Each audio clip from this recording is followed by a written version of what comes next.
मनसे अध्यक्ष राज ठाकरे दिल्लीला रवाना। मनसे भाजप युतीच्या हालचालींना वेग। भाजप कोर कमिटीच्या बैठकीसाठी फडणवीसही दिल्लीत।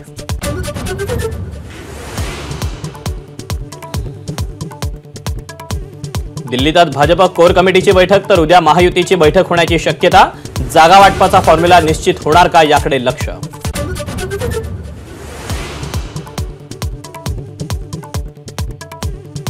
अजित पवारांविरोधात सख्खाभाऊ मैदानात। शरद पवारांना एकटं सोडणं चुकीचं। श्रीनिवास पवारांची अजित पवारांवर टीका, तर शेत करायला दिलं म्हणून मालक होत नसल्याचाही टोला। बारामतीकरांना फसवणाऱ्या अजित पवारांना माझा आवाका किती हे लवकर कळेलच। मुख्यमंत्र्यांच्या भेटीनंतरही विजय शिवतारेंचा अजितदादांना इशारा। एबीपी माझा, उघडा डोळे बघा नीट।